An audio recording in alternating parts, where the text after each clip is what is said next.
everyone, this is your instructor Joy. Thank you for tuning in. So this is the music that we're going to work on today.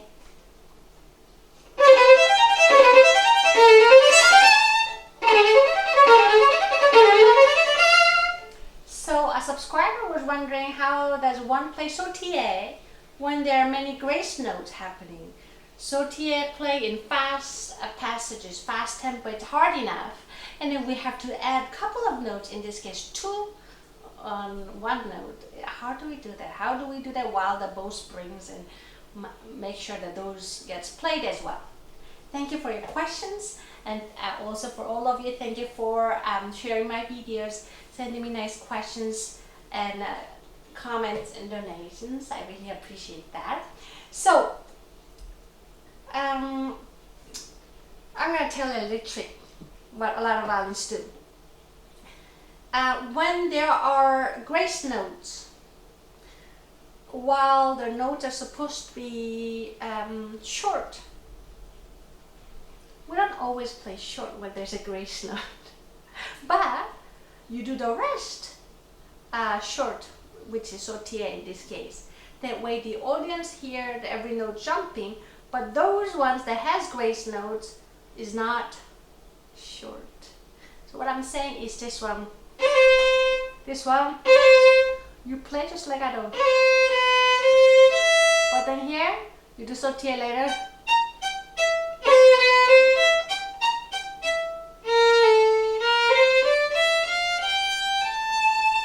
Then here, legato. All three or four. Sorry.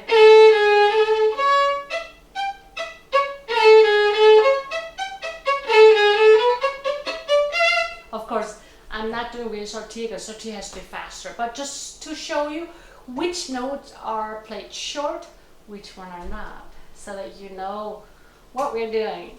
Okay? So that's how we do, by playing longer. But make sure when you do that, you should not slow down while playing those grace notes. So even when you do, the common mistake is, because we have additional two notes, a lot of violins can slow down. That would not be right. Because number one, grace notes or any other ornaments are just a little ornaments. So there's a little additional, a little spice to make things a little more interesting and sparkly, but you should not change the whole structure. So understand the whole structure is, so it has to stay either with ornament or without. Yeah? Then here same way. So like that.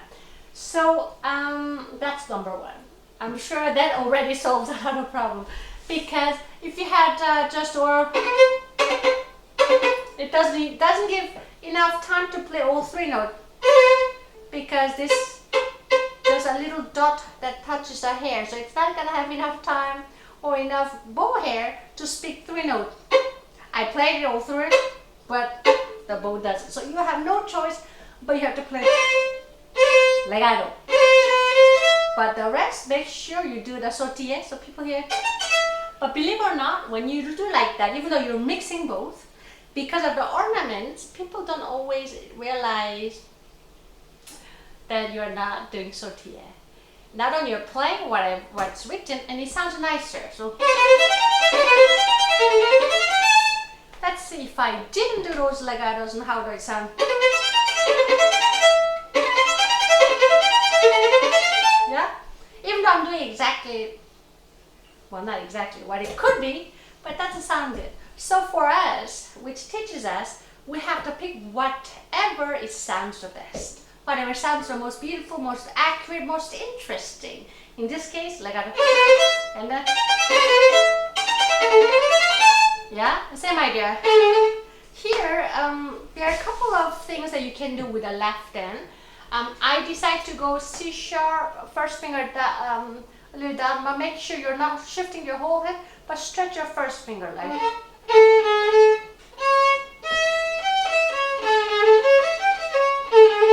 And again, one shifted.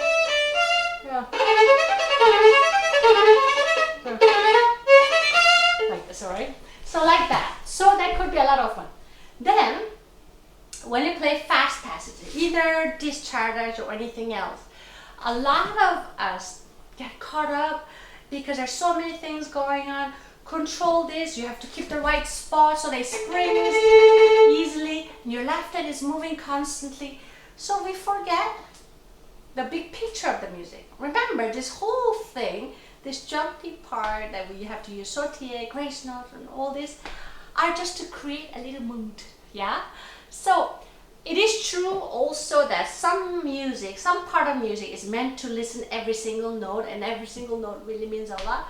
But this particular one is, you should treat it as a group to create certain mood, like this. Not every single note try to play as loud or as accurate as possible. I have nothing against accuracy, but if accuracy takes over music, I don't think that's the right approach. So keep it light, yeah? So remember, it's supposed to be...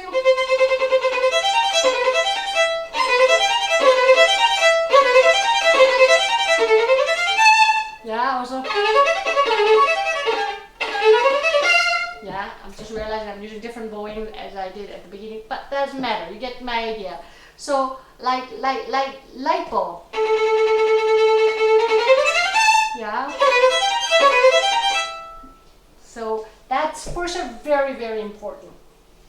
And then a little later it has a big legato part to have the contrast going on. Yeah.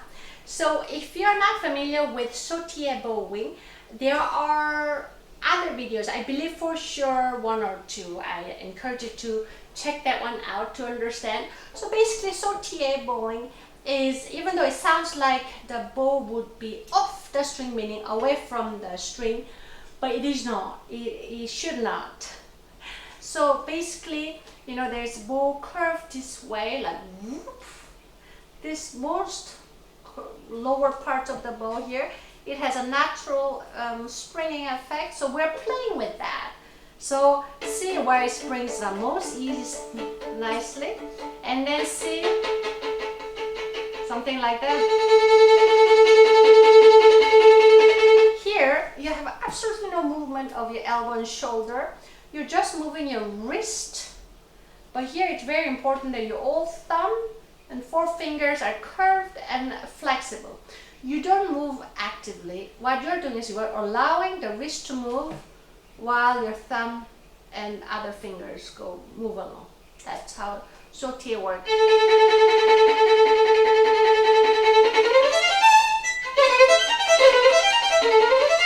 So you want to do that before you play everything at once. Maybe a little open string exercise. And then just find the notes legato. Or separate bow at the tip, legato. Yeah, like that. Just to teach yourself, or you can work on small parts, 1 part at a time, which may feel like slow, but trust me, that's the quickest way and most effective way of practicing. I hope this video was helpful. Thank you for watching, and I hope to see you again. Please remember to subscribe and share my videos. Bye-bye.